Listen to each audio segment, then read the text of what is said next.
ಇವತ್ತು ನಮ್ಮ ಶಾಲೆಯಲ್ಲಿ ಒಂದು ಸಮಗ್ರ ಶಿಕ್ಷಣ ಯೋಜನೆ ಕರ್ನಾಟಕ ಮತ್ತು ಸಾಮಾಜಿಕ ಪರಿಶೋಧನಾ 16ನೇ ತಾರೀಕಿನಿಂದ ನಡೀತಾ ಇದೆ. 3 ದಿನಗಳ ಕಾಲ ಸೂಚನೆಯಾಗಿರ್ತದೆ ಮತ್ತು ಕೊನೆಯ ದಿನವಾದ ಇವತ್ತು ನಮ್ಮ ಶಾಲೆಯಲ್ಲಿ ಪೋಷಕರ ಸಭೆ ಅಂತ ಹಮ್ಮಿಕೊಂಡಿದ್ದೀವಿ.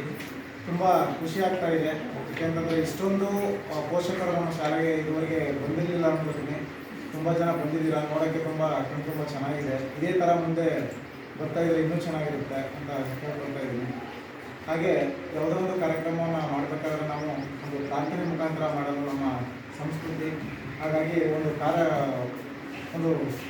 ಪ್ರಾರ್ಥನೆ ಮುಖಾಂತರ ಮಾಡಬೇಕು ಅಂತ ನಮ್ಮ ವಿದ್ಯಾರ್ಥಿಗಳನ್ನು ನಾನು ಬರ್ಮಾಡ್ತೀನಿ. ನೋಡು ಕಣ್ಣಾರ ನಿಂತಿಹಳು, ನಗು ನಗುತ್ತಾ ಚಾಮುಂಡಿ ನಿಂತಿಹಳು.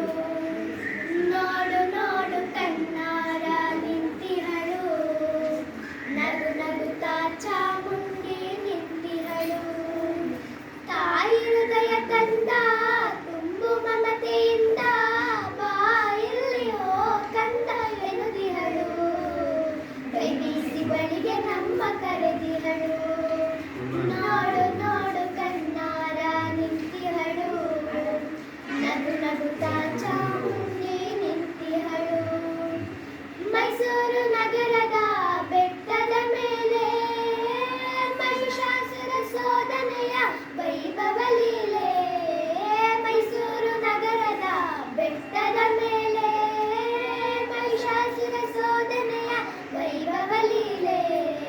ತನುಜ ಸಮಾರಿಣಿ ತ್ರಿಭುವನ ಪೋಷಿಣಿ ಶಂಕರನ ರಾಣಿಗೆ ಬಹುಗಳ ಮಾಲೆ. ನೋಡು ನೋಡು ಕಣ್ಣಾರ ನಿಂತಿಹಳು, ನಗು ನಗುತ್ತಾ ಚಾಮುಂಡಿ ನಿಂತಿಹಳು. ನಂಬಿರುವ ಭಕ್ತರ ರಕ್ಷೆಗಾಗಿ, ನಂಬದಿಹ ದುಷ್ಟರ ಶಿಕ್ಷೆಗಾಗಿ. ನಂಬಿರುವ ಭಕ್ತರ ರಕ್ಷೆಗಾಗಿ, ನಂಬದಿಹ ದುಷ್ಟರ ಶಿಕ್ಷೆಗಾಗಿ.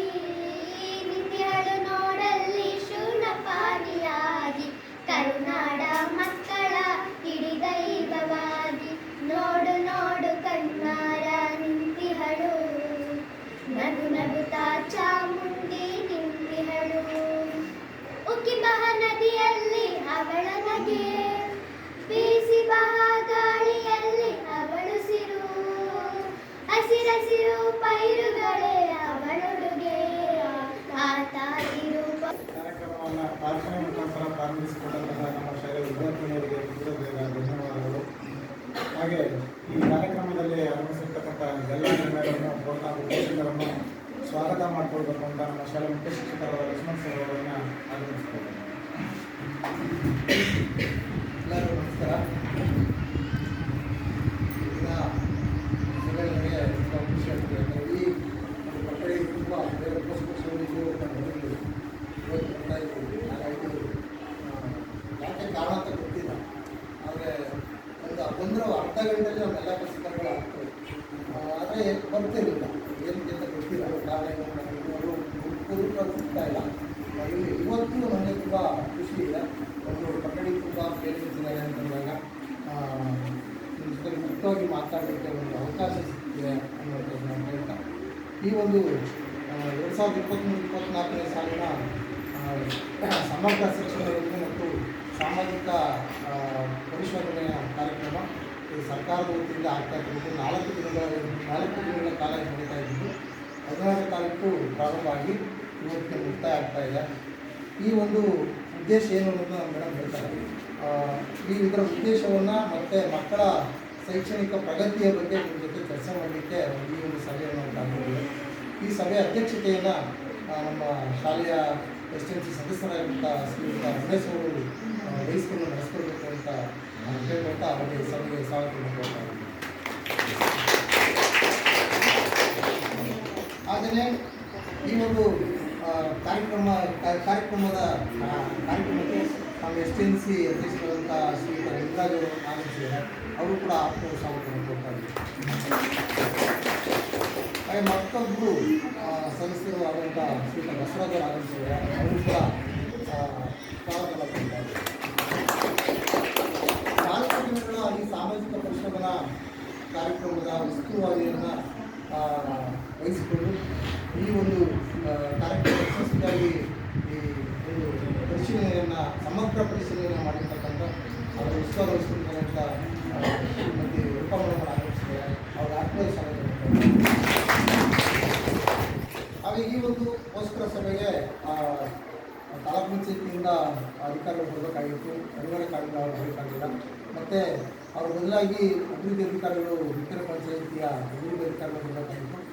ಅವ್ರದ್ದು ಒಂದು ಕುರಿತು ಕೆಲಸ ನಿಮಿತ್ತ ಬರಲಿಕ್ಕೆ ಆಗಲಿಲ್ಲ. ಆಗ ಅದರ ಪರವಾಗಿ ನಮ್ಮ ವಿಕಿರ ಗ್ರಾಮ ಪಂಚಾಯಿತಿಯ ವತಿಯಿಂದ ಶ್ರೀಮತಿ ಸುಧಾಕರ್ ಆಗಮಿಸಿದ್ದಾರೆ. ಅವರಿಗೆ ಆತ್ಮೀಯ ಸ್ವಾಗತ.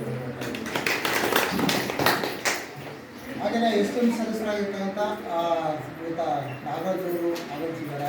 ಅವರು ಕೂಡ ಆತ್ಮೀಯ ಸ್ವಾಗತ ಮಾಡ್ತಾ ಇದ್ದಾರೆ. ಮತ್ತೊಬ್ಬರು ಶ್ರೀಮತಿ ಪ್ರೇಮ್ ಅವರು ಆಗಮಿಸಿದ್ದಾರೆ. ಅವರು ಕೂಡ ಆತ್ಮೀಯ ಸ್ವಾಗತ. ಮತ್ತು ಮತ್ತೊಬ್ಬರು ಸದಸ್ಯರಾಗಿರ್ತಕ್ಕಂಥ ಶ್ರೀಮತಿ ನೇತ್ರ ಆಗಮಿಸಿದ್ದಾರೆ. ಅವರು ಕೂಡ ಆತ್ಮೀಯ ಸ್ವಾಗತ. ಹೆಚ್ಚಿನದಾಗಿ ಎಲ್ಲ ಪೋಷಕ ವರ್ಗದವರು ನಮ್ಮ ಈ ಒಂದು ಕಾರ್ಯಕ್ರಮಕ್ಕೆ ಆಗಮಿಸಿ ಈ ಕಾರ್ಯಕ್ರಮ ಯಶಸ್ವಿಯಾಗಿ ನಡೆಸಿಕೊಳ್ಳಲಿಕ್ಕೆ ಕಾರಣೀಭೂತರಾಗಿರ್ತಕ್ಕಂಥ ಎಲ್ಲ ಪೋಷಕರಿಗೆ ನನ್ನ ಆತ್ಮೀಯವಾದಂಥ ಸ್ವಾಗತವನ್ನು ಬಯಸ್ತಾ ಇದ್ದೀನಿ. ಮತ್ತೆ ಇಲ್ಲಿ ನನ್ನ ಒಂದು ಸಹಪಾಠಿಗಳು ಈ ಒಂದು ಕಾರ್ಯಕ್ರಮ ಯಾವುದೇ ಒಂದು ಕಾರ್ಯಕ್ರಮ ಒಂದು ಶಾಲೆಯ ಪ್ರಗತಿ ನಡೀಬೇಕು ಅಂದರೆ ಕೇವಲ ಒಬ್ಬ ಮುಖ್ಯ ಶಿಕ್ಷಕರಿಂದ ಸಾಧ್ಯ ಇಲ್ಲ.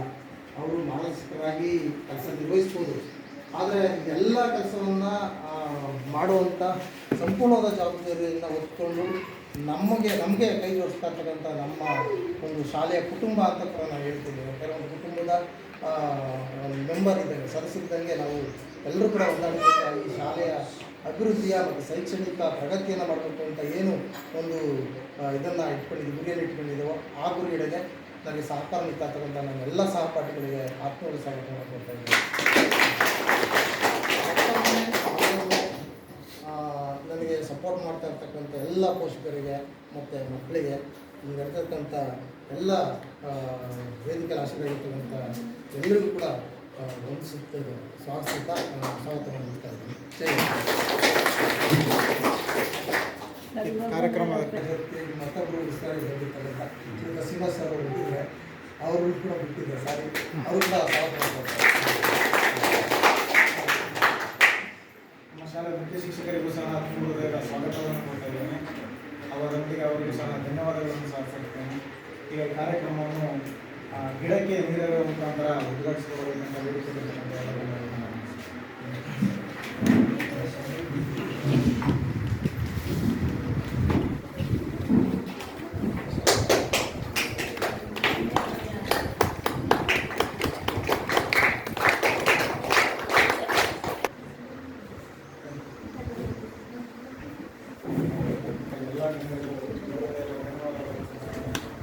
ಕಾರ್ಯಕ್ರಮವನ್ನು ನಮಸ್ತೆ. ಎಲ್ಲರಿಗೂ ಬೆಳಗಿನ ಶುಭೋದಯಗಳು.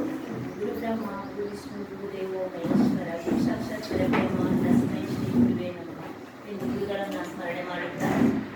ನಿಮ್ಮ ಒಂದು ಶಾಲೆಯಲ್ಲಿ 2023-24ನೇ ಸಾಲಿನ ಸಮಗ್ರ ಶಿಕ್ಷಣ ಯೋಜನೆ ಕರ್ನಾಟಕ ಅದರ ಒಂದು ಸಾಮಾಜಿಕ ಪರಿಶೋಧನೆಗೆ ನಮ್ಮ ಭಾರತೀಯ ಸಂಸ್ಕೃತಿಯಲ್ಲಿ ಅತಿಥಿ ದೇವೋಭವ ಎನ್ನುವ ನಿಟ್ಟಿನಲ್ಲಿ ನಮ್ಮ ಕರೆಗೆ ಹೋಗೊಟ್ಟು ಆಗಮಿಸಿ ಆಸೀನಾಗಿರ್ತಕ್ಕಂಥ ಗ್ರಾಮ ಪಂಚಾಯತಿಯ ಸಿಬ್ಬಂದಿ ವರ್ಗದವರಾದಂತಹ ಶ್ರೀಮತಿ ಸುಧಾ ಅವರು, ಹಾಗೆ STMC ಅಧ್ಯಕ್ಷರು, ಉಪಾಧ್ಯಕ್ಷರು, 18 ಜನ ಸದಸ್ಯರು ಮತ್ತು ಶಿಕ್ಷಕರು, ಸಹ ಶಿಕ್ಷಕರು, ಪೋಷಕ ವರ್ಗದವರು, ನಮ್ಮ ನೆಚ್ಚಿನ ಎಲ್ಲ ಮಕ್ಕಳಿಗೂ ಕೂಡ ನಮ್ಮ ಸಾಮಾಜಿಕ ಪರಿಶೋಧನಾ ನಿರ್ದೇಶನಾಲಯದ ಪರವಾಗಿ ಎಲ್ಲರಿಗೂ ಈ ಕಾರ್ಯಕ್ರಮಕ್ಕೆ ಸ್ವಾಗತಿಸುತ್ತಾ, ಮಾನ್ಯ ಮುಖ್ಯ ಕಾರ್ಯನಿರ್ವಾಹಕರ ಆದೇಶದ ಮೇರೆಗೆ ನಿಮ್ಮ ಶಾಲೆಯಲ್ಲಿ ಒಂದು 3 ದಿನಗಳ ಕಾಲ ಸಮಗ್ರ ಶಿಕ್ಷಣ ಯೋಜನೆ ಕರ್ನಾಟಕ ಒಂದು ಸಾಮಾಜಿಕ ಪರಿಶೋಧನಾ ಪ್ರಕ್ರಿಯೆಯನ್ನು ಮುಕ್ತಾಯಗೊಂಡು 4ನೇ ದಿನ ಒಂದು ಪೋಷಕರ ಸಭೆಯನ್ನು ಆಯೋಜಿಸಲಾಗಿದೆ.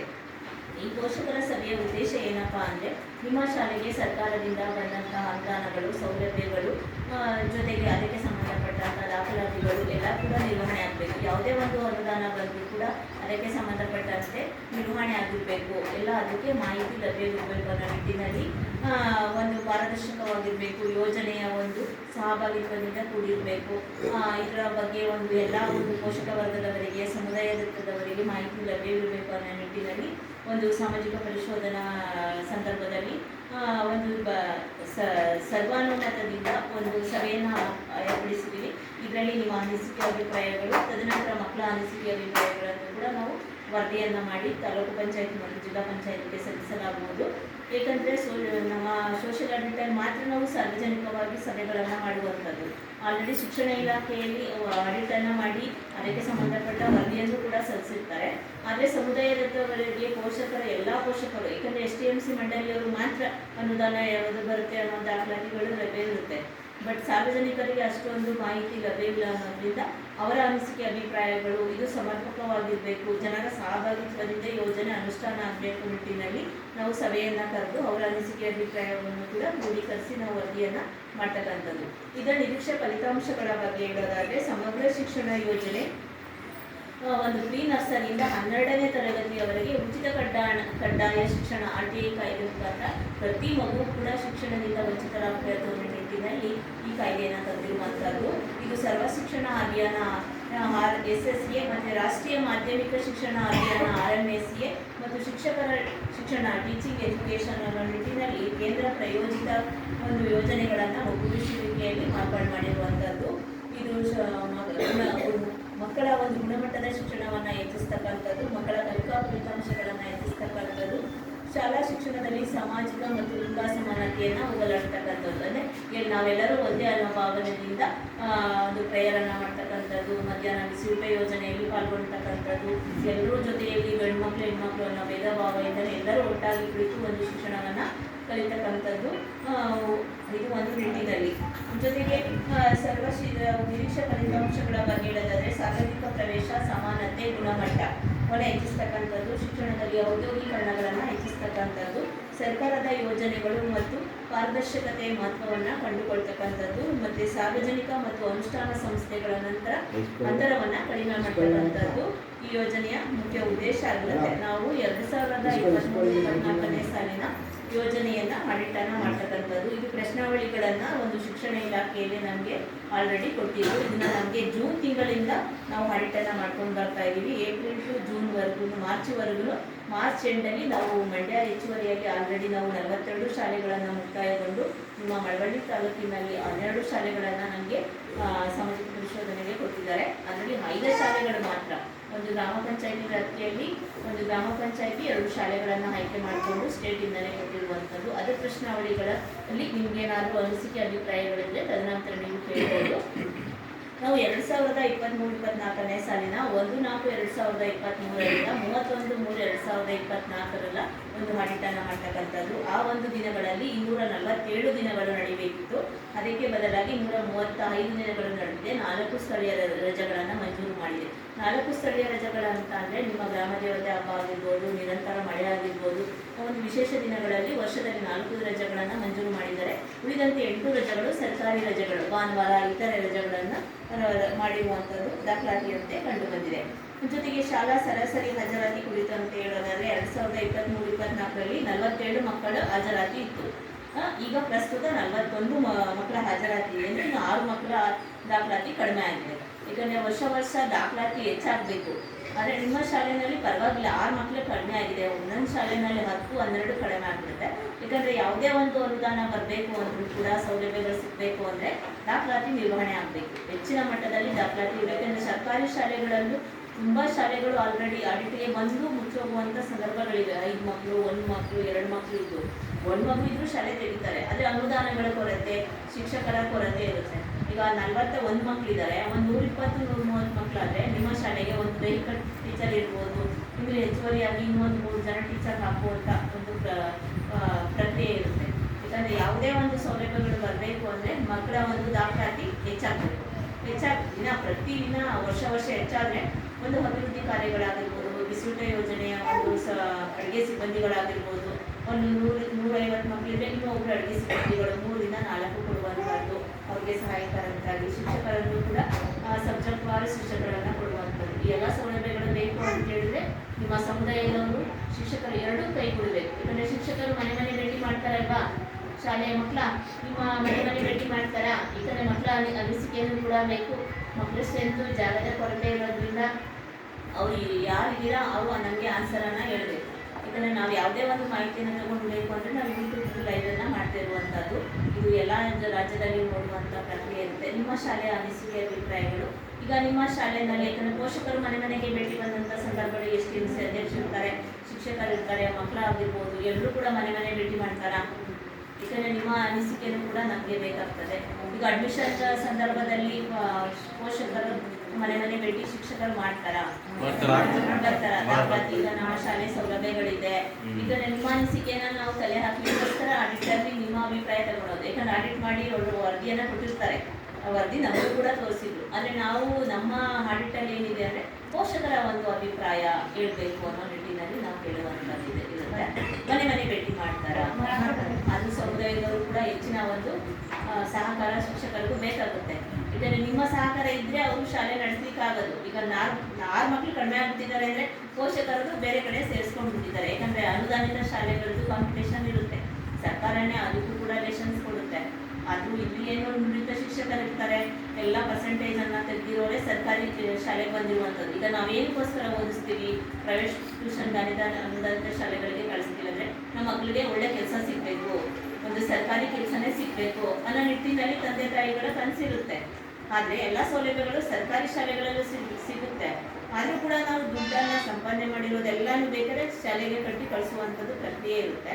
ಆದರೆ ಸರ್ಕಾರಿ ಶಾಲೆಗಳಲ್ಲಿ ಅದೇ ಒಂದು ವಾರ 5 ದಿನ 15 ದಿನ ಶಾಲೆಗೆ ಅಡ್ಮಿಷನ್ ಆಗಿ ಬರದೇ ಇರುವಂಥ ಡಾಕ್ಟರ್ದು ಮಕ್ಕಳುಗಳು ಯಾವುದು ಕಂಡು ಬಂದಿರೋದಿಲ್ಲ. ಶಾಲೆಯ ಅಗತ್ಯ ಶಿಕ್ಷಕರ ನಿಯೋಜನೆ ಕುರಿತಂತೆ ನಿಮ್ಮ ಶಾಲೆಯಲ್ಲಿ 4 ಶಿಕ್ಷಕರ ವೃಂದದವರು ಬೋಧನಾ ಕಾರ್ಯವನ್ನು ಮಾಡ್ತಿದ್ದಾರೆ.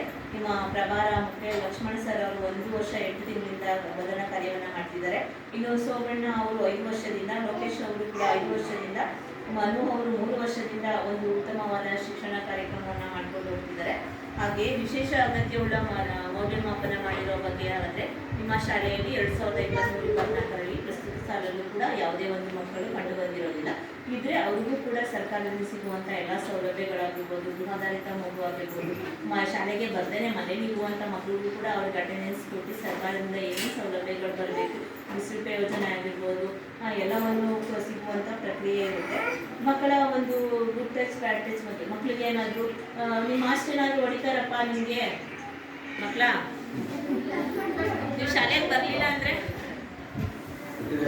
ಮಾತಾಡಬೇಕು. ಯಾಕಂದರೆ ಇದೇ ನಿಮ್ಮ ಪ್ರಶ್ನಾವಳಿ, ಮಕ್ಕಳ ಲೈಂಗಿಕ ಕಿರುಕುಳಕ್ಕೆ ಸಂಬಂಧಪಟ್ಟಂತೆ ಅಂತ ಒಂದು ಪ್ರಶ್ನಾವಳಿ ಇದೆ.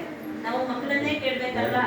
ನಾವು ಯಾವತ್ತೋ ಒಂದಿನ ಬರ್ತೀವಿ, ಪೋಷಕರು ಕೂಡ ಅಮ್ಮಮ್ಮ ಅಂದರೆ 15 ದಿನಕ್ಕೆ ಒಂದಿನ, ವಾರಕ್ಕೆ ಒಂದಿನ ಬರ್ಬೋದು. ಈಗ ಮಕ್ಕಳು ಪ್ರತಿದಿನ ಶಾಲೆಗೆ ಬರುವಂಥದ್ದು. ಪಠ್ಯ ಚೆನ್ನಾಗಿ ಮಾಡ್ತಾರಾ? ಇಲ್ಲ, ಮಕ್ಕಳ ಅನಿಸಿಕೆ ಬೇಕು. ಅದಕ್ಕೋಸ್ಕರ ನಾನು ಎಲ್ಲೂ ಆ ಥರ ಇರೋದಿಲ್ಲ. ರೇರು 100ಗೆ 1 ಶಾಲೆ ಮೇಲೆ ಆ ಥರ ಬಂದಿರುವಂಥದ್ದು. ನಿಮಗೆ ಚೆನ್ನಾಗಿ ಪಾಠ ಮಾಡ್ತಾರಾ? ನೀವು ಬರಲಿಲ್ಲ ಅಂದರೆ, ಶಾಲೆಗೆ ಬಂದಿಲ್ಲ ಅಂದರೆ ಕಾಲ್ ಮಾಡಿ ಫೋನ್ ಮಾಡಿ ಕರೀತಾರೆ. ಯಾಕೆ ಬಂದಿಲ್ಲ, ಇವತ್ತು ಅರ್ಜೆಂಟ್ ಆಗಿದ್ದಾರೆ ಅಂತ ಪ್ರೇಯರಲ್ಲೇ ಟೋಟಲ್ ಮಾಡ್ಕೊತಾರೆ. ಎಷ್ಟು ಜನ ಮೊಟ್ಟೆ ತಿಂತಾರೆ, ಎಷ್ಟು ಜನ ಬಾಳೆಹಣ್ಣು ತಿಂತೀರಾ ಎಲ್ಲ ಕೇಳ್ತಾರಲ್ವಾ. ಎಲ್ಲರೂ ಪ್ರತಿದಿನ ಶಾಲೆಗೆ ಬರ್ತಿದ್ದೀರಾ? ಓಕೆ. ನಿಮಗೆ ಗುಡ್ ಟಚ್ ಮತ್ತೆ ಬ್ಯಾಡ್ ಟಚ್ ಬಗ್ಗೆ ಎಲ್ಲ ಮಾಹಿತಿ ಹೇಳ್ತಾರಾ? ಹೇಳ್ತಾರ? ಅಲ್ಲಲ್ಲೇ ನಿಮಗೆ ಹೇಳ್ಕೊಡ್ತಿರ್ತಾರ ಹೆಣ್ಮಕ್ಳಿಗೆ? ಓಕೆ. ನಿಯಮಾನುಸಾರ ಅರ್ಹ ವಿದ್ಯಾರ್ಥಿಗಳಿಗೆ ಸಾರಿಗೆ ಭತ್ಯವನ್ನು ಭರಿಸಿರುವ ಬಗ್ಗೆ ಅದು ಒಂದು ಪ್ರಶ್ನಾವಳಿ ಇದೆ. ಬಂದ ಪಕ್ಷದಲ್ಲಿ ಅವರಿಗೆ 6,000 ಸಹಾಯಧನವನ್ನು ಕೊಡಬೇಕು ಅಂತ ಇದೆ. ಹಾಗಾಗಿ ಯಾವುದೇ ನಿಮಗೆ ಸಾರಿಗೆ ಭತ್ಯವನ್ನು ಖರ್ಚು ಮಾಡಿಲ್ಲ. ಯಾಕಂದರೆ ಎಲ್ಲರೂ ಸ್ಥಳೀಯ ಮಕ್ಕಳೇ ಬರ್ತಿದ್ದಾರೆ ಅನ್ನೋ ಮಾಹಿತಿಯನ್ನು ಕೊಟ್ಟಿದ್ದಾರೆ. ಎಲ್ಲರೂ ಸ್ಥಳೀಯ ಮಕ್ಕಳೇ ಬರ್ತಾ ಇದ್ದೀರಲ್ವಾ? ಓಕೆ. ಹಾಗಾದರೆ ಯಾವುದೇ ಒಂದು ಸಾರಿಗೆ ಭತ್ಯವನ್ನು ಖರ್ಚು ಮಾಡಿರೋದು ಕಂಡು ಬಂದಿಲ್ಲ. ಇನ್ನು ಶಾಲಾ ಕಟ್ಟಡ ಮತ್ತು ಪೀಠೋಪಕರಣಗಳ ಲಭ್ಯತೆ ಬಗ್ಗೆ ಹೇಳೋದಾದರೆ ನಿಮ್ಮ ಶಾಲೆಯಲ್ಲಿ ಒಟ್ಟು 8 ಕೊಠಡಿಗಳಿದೆ.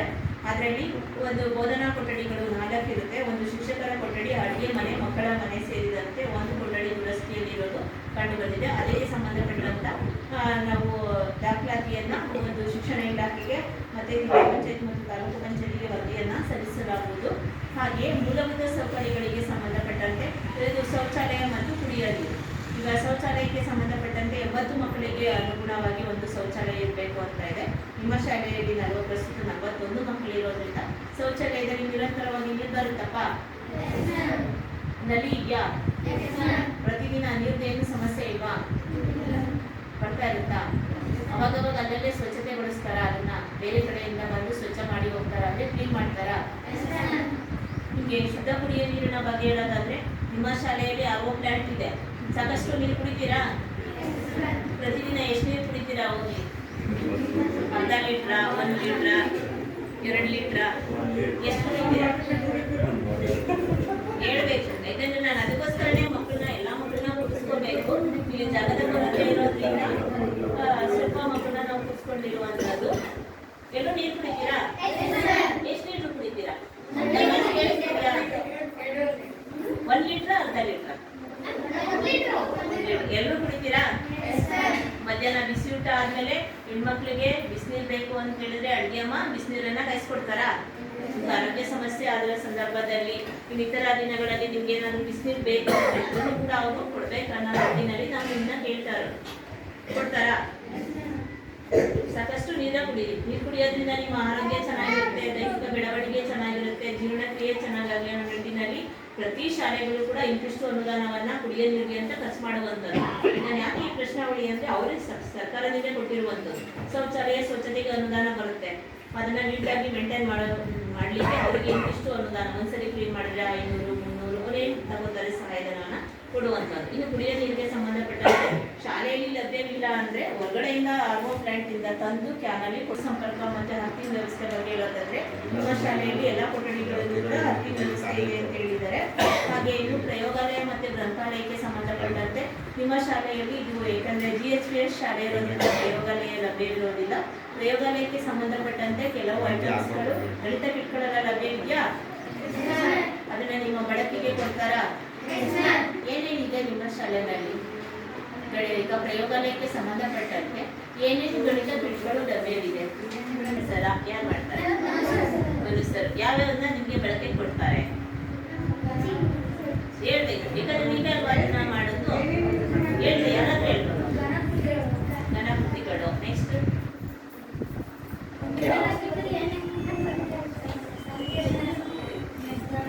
ಚಾರ್ಟ್ಗಳೆಲ್ಲ ಲಭ್ಯವಿದೆಯಾ? ಅದನ್ನೆಲ್ಲರಿಗೂ ಯಾಕೆ ಗೊತ್ತಾ? ಯಾವುದೇ ಒಂದು ಥಿಂಗ್ಸ್ ಆಗಿರ್ಬೋದು, ಪ್ರಯೋಗಾಲಯಕ್ಕೆ ಸಂಬಂಧಪಟ್ಟಂತೆ ಆಗಿರ್ಬೋದು, ಬೇಕು. ನಿಮ್ಮೆಲ್ಲರಿಗೂ ಅದನ್ನ ಪಾಠ ಮಾಡುವಾಗ ಬಳಸ್ತಾರ?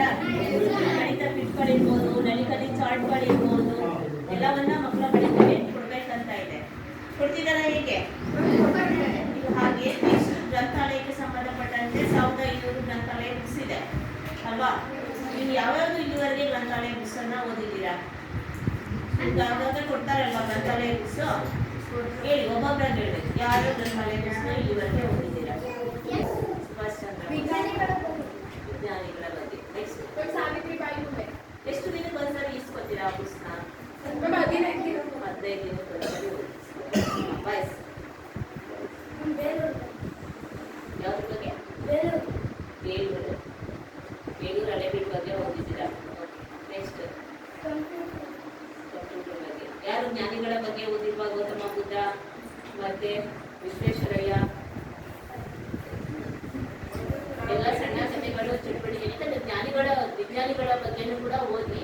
ಯಾಕಂದ್ರೆ ನಿಮ್ಮ ಶಾಲೆಗಳಲ್ಲಿ ಎಲ್ಲ ಒಂದು ಬುಕ್ಸ್ಗಳು, ಪ್ರಕ್ರಿಯೆಗಳು ಇದೆ ಅಂತೇಳಿ ಸಣ್ಣ ಕಥೆ ಆಗಿರ್ಬೋದು, ಕವಿಗಳ ಪುಸ್ತಕ ಆಗಿರ್ಬೋದು, ಸಾಹಿತ್ಯ ಆಗಿರ್ಬೋದು, ಎಲ್ಲ ಡಿಜಿಟಲ್ ಗ್ರಂಥಾಲಯ ಅಂತ ಹೇಳಿ ಮಾಡ್ತಾ ಇದೆ. ಯಾಕಂದ್ರೆ ಸರ್ಕಾರಿ ಶಾಲೆಯಲ್ಲಿ ಓದುವಂತಹ ಮಕ್ಕಳಿಗೆ ಎಲ್ಲಾ ಪುಸ್ತಕಗಳ ಲಭ್ಯತೆ ಇರಬೇಕು ಅಂತೇಳಿ ಅದಕ್ಕೆ ಸಂಬಂಧಪಟ್ಟಂತ ಸೌಲಭ್ಯಗಳನ್ನ ಮಾಡ್ತಾ ಇರುವಂತದ್ದು.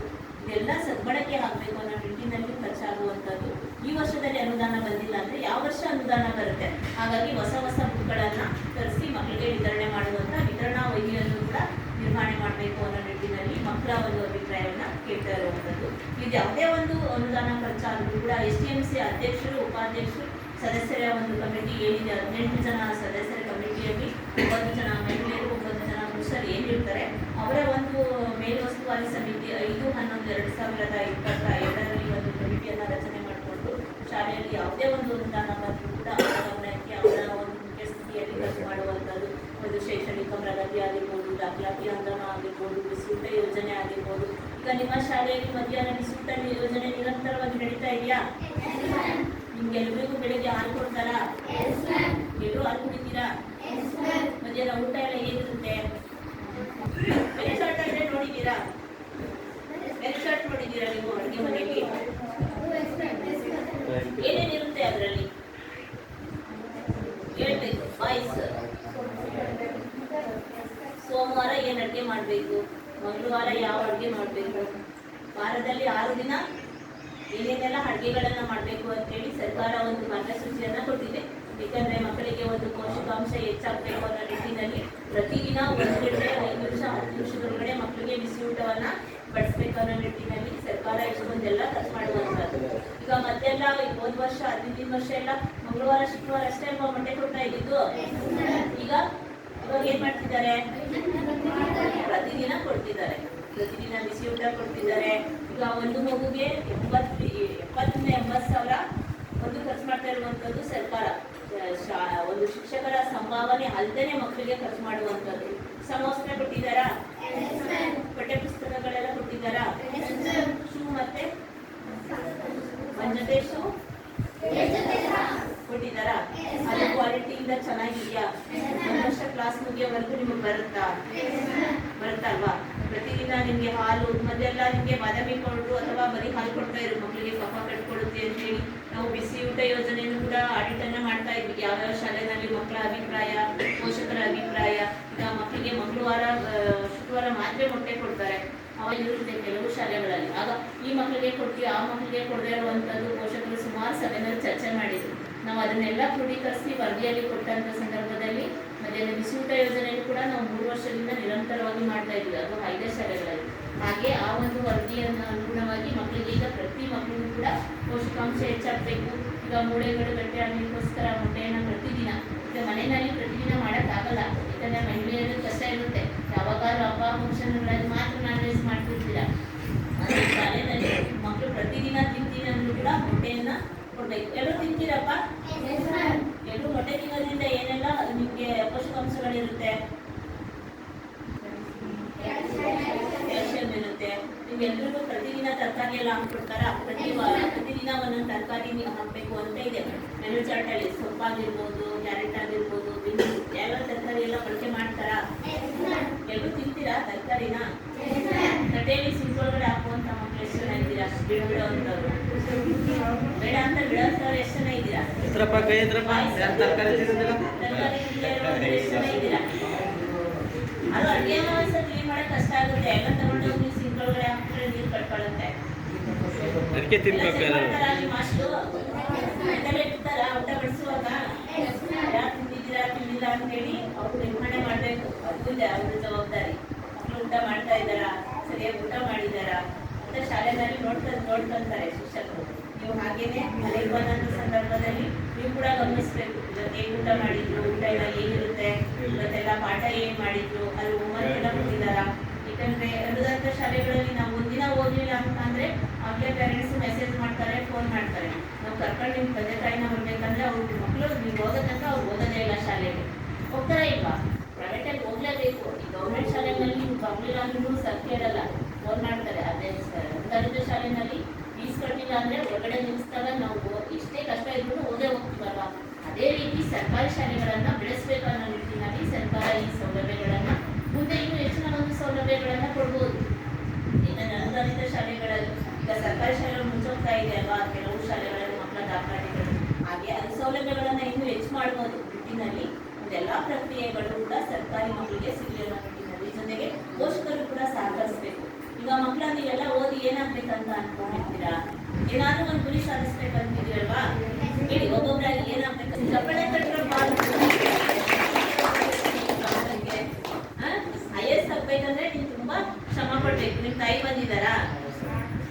ಹೇಳ್ಬೇಕು, ಅಮ್ಮ ನಿಮ್ಮ ಮಗಳು ಎಷ್ಟು ಗಂಟೆ ತನಕ ಓದ್ತಾಳೆ ಪ್ರತಿದಿನ? 1 ಗಂಟೆನಾ, ಅರ್ಧ ಗಂಟೆನಾ? ಯಾಕಂದ್ರೆ ನಿಮ್ಮ ಒಂದು ಸಹಕಾರ ಬೇಕು ಅವಳಿಗೆ. IAS ಆಫೀಸರ್ ಆಗ್ಬೇಕು ಅಂತಂದ್ರೆ ನಿಮ್ಮೆಲ್ಲ ಸಹಕಾರ ಬಂದು ಬೇಕಾಗುತ್ತೆ. ಪ್ರತಿದಿನ ಎಷ್ಟು ಗಂಟೆವರೆಗೂ ಓದ್ತೀಯಪ್ಪ? 1 ಅವರ 2 ಅವರ?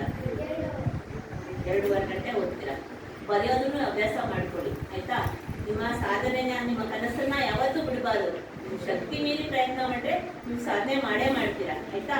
ನೆಕ್ಸ್ಟ್ ವಾಯ್ಸ್ ಏನಪ್ಪ? ಸಿ ಹಾಕ್ಬೇಕಂತೆ. ಆದ್ರೆ ಚೆನ್ನಾಗಿ ಓದ್ಬೇಕು ನೀನು, ಆಯ್ತಾ? ನಿಮ್ಮ ಅಪ್ಪ ಅಮ್ಮ ಕರ್ಕೊಂಡು ಬಂದಿದ್ದೀರಾ? ಯಾರು ಬಂದಿದ್ದಾರೆ ನಿಮ್ಮ ಕಡೆಯಿಂದ? ಹೇಳಿದ್ವಿ ಅಲ್ವಾ? ನಿಮ್ಮ ಮಾಸ್ಟರ್ ಹೇಳಿದ್ರಲ್ವಾ? ಕರ್ಕೊಂಡು ಬರ್ಬೇಕು. ಎಷ್ಟು ಗಂಟೆ ಓದ್ತೀಯಾ ಪ್ರತಿದಿನ? 2.5 ಗಂಟೆ ಟೈಮ್ ಓದ್ತೀಯಾ? ಚೆನ್ನಾಗಿ ಓದ್ಬೇಕಿನ್ನ ಜಾಸ್ತಿ. ನೀವು ಜನರಲ್ ನಾಲೆಡ್ಜು ಪೇಪರ್ಸು ಕೂಡ ಓದಬೇಕು. ನಿಮ್ಮ ಶಾಲೆಯಲ್ಲಿ ನ್ಯೂಸ್ ಪೇಪರ್ ತರಿಸ್ತಾರ? ಯಾವ್ದು ಬರುತ್ತೆ? ವಿಜಯವಾಣಿ. ಜೊತೆಗೆ ಇಂಗ್ಲಿಷ್ ಪೇಪರ್ ಕೂಡ ನಿಮ್ಮ ಶಿಕ್ಷಕರು ಯಾರು ಮನೆಯಲ್ಲಿದ್ರೆ ತಗೊಂಡು ಬಂದು ಓದೋದ್ರಿಂದ ಹೆಚ್ಚಿನ ಒಂದು ಜ್ಞಾನದ ಅಭಿವೃದ್ಧಿ ಮತ್ತೆ ಏನೇನು ರಾಜ್ಯದಲ್ಲಿ ನಡೀತಿದೆ ಅನ್ನೋ ಪ್ರಕ್ರಿಯೆಗಳನ್ನ ನೀವು ತಿಳ್ಕೊಳ್ಳಿಕ್ಕೆ ಅವಕಾಶ ಸಿಗುತ್ತೆ. ನೆಕ್ಸ್ಟ್ ಈ ಕಡೆಯಿಂದ ವಾಯ್ಸ್ ಬರಬೇಕು. ಏನಾಗಬೇಕು?